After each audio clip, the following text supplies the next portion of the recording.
நடிகர் விஜயோட 50வது பிறந்தநாள். இன்னைய தேதிக்கு அவர் வெறும் நடிகர் தளபதி விஜய் மட்டுமல்ல, தமிழக வெற்றி கழகம் அப்படிங்கிற கட்சியின் தலைவர் அப்படின்னு தான் சொல்லணும். ஏன்னா இப்போ முழுக்க முழுக்க தீவிரமான அரசியல் பணியில் இறங்க ஆரம்பிச்சாரு.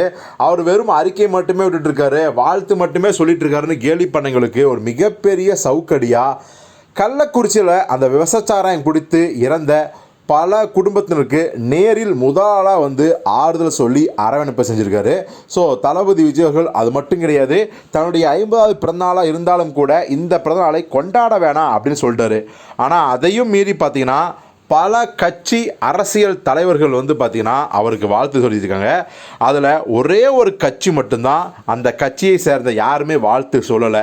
அது என்ன கட்சி அப்படிங்கிறத பார்க்குறதுக்கு முன்னாடி வாழ்த்து சொன்னவங்களில் யார் யார் எந்தெந்த கட்சியினர் அப்படிங்கிற ஒரு சின்ன பட்டியலை மட்டும் சொல்லிடுவோம்.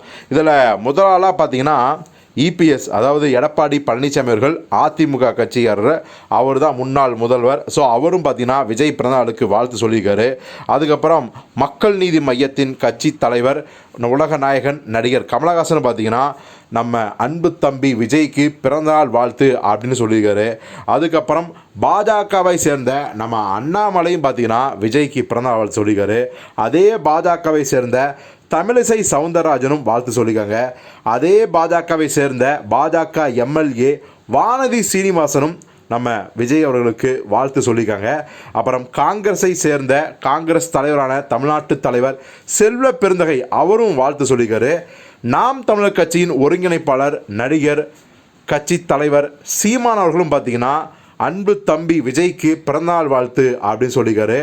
அதுக்கப்புறம் விடுதலை சிறுத்தைகள் கட்சி தலைவர் திருமாவளவன் வாழ்த்து சொல்லியிருக்காரு.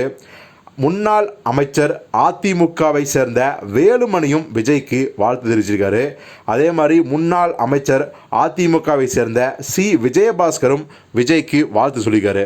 ஸோ இவங்க எல்லாம் பார்த்தீங்கன்னா வேறு வேறு கட்சிகள், அதிமுக, பாஜக, மநீம, மக்கள் நீதி மையம், நாம் தமிழர் கட்சி, விடுதலை சிறுத்தைகள் கட்சி, காங்கிரஸ், இப்படி இவங்க எல்லாருமே எந்தவித பாரபட்சமும் பார்க்காம விஜய்க்கு பிறந்தநாள் வாழ்த்து சொல்லியிருக்காங்க. ஆனால் ஒரே ஒரு கட்சியினரும் விஜய்க்கு வாழ்த்து சொல்லவே இல்லை. உங்களுக்கே தெரிஞ்சிருக்கும் அது யார் அப்படின்னு. திமுகவை சேர்ந்த யாருமே அவருக்கு வாழ்த்து சொல்லவே இல்லை.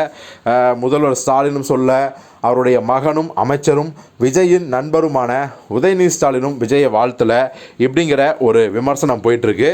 ஸோ விஜயும் பார்த்தீங்கன்னா இதற்கு முன்னாடி திமுக தரப்பை சேர்ந்த யாருக்குமே வாழ்த்து சொல்ல, நாடாளுமன்ற தேர்தல் 40-40 ஜெயிச்சாலும் கூட திமுகவுக்கு வாழ்த்து சொல்லாமல் திமுக கூட்டணியில் இருந்த விடுதலை சிறுத்தைகள் கட்சி தலைவர் தொல் திருமாவளவனுக்கு மட்டும் வாழ்த்து சொன்னார்.